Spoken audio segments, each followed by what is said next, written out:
Her voice trembles. Her eyes, though filled with pain, hold a steely resolve. This is Amra, a survivor of the Bosnian Genocide. Her family, her friends, her neighbors slaughtered. Her city, once vibrant, reduced to rubble. Now she sees the echoes of that horror in America, the venomous rhetoric, the deep societal fractures, the normalization of hate, all too reminiscent of the path that led to the killing fields of Bosnia. Amra implores us to listen, to learn, to act before it's too late. Her words cut deep. We must choose a different path, one paved with empathy, understanding, and unity.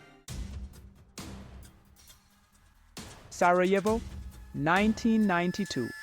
A bustling city, ripped apart by ethnic violence, snipers on rooftops, mortar shells raining down on civilians, propaganda spewing from state-controlled media, demonizing entire populations, neighbors turning on neighbors, friends becoming foes. Fast forward to America today. The echo of those sniper rounds can be heard in the vitriol spewed online. The mortar shells replaced by mass shootings fueled by hate. The propaganda, alive and well in the form of disinformation campaigns and biased news outlets. The demonization of the other. The erosion of trust in institutions. The normalization of hate speech disguised as free speech. These are not mere coincidences. They are warning signs, flashing red, screaming for our attention. Words have power. They can inspire. They can heal. But they can also incite, divide, and destroy. In Bosnia, words were weaponized.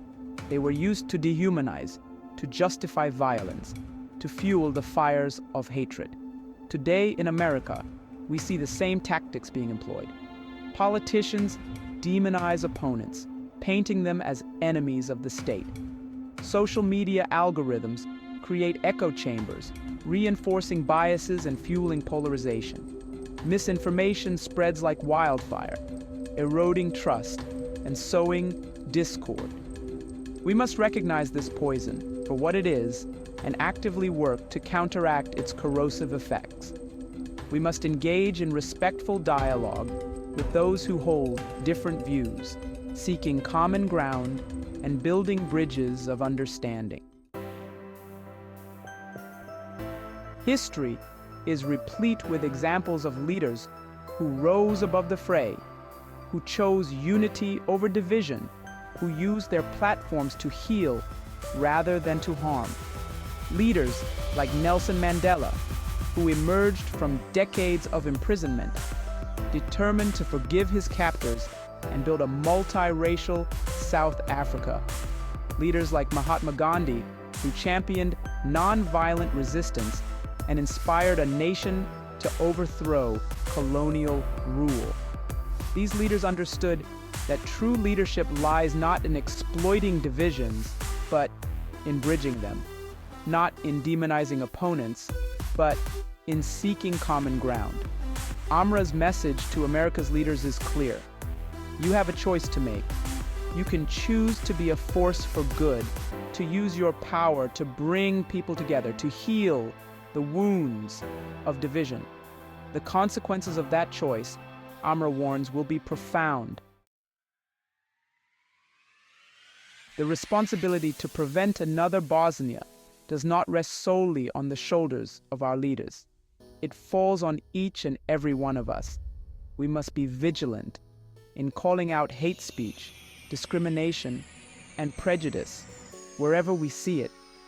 We must support organizations working to promote tolerance, understanding, and interfaith dialogue. We must educate ourselves and our children about the dangers of intolerance and the importance of embracing diversity. Amra's story is a stark reminder that the line between civilization and barbarity is perilously thin.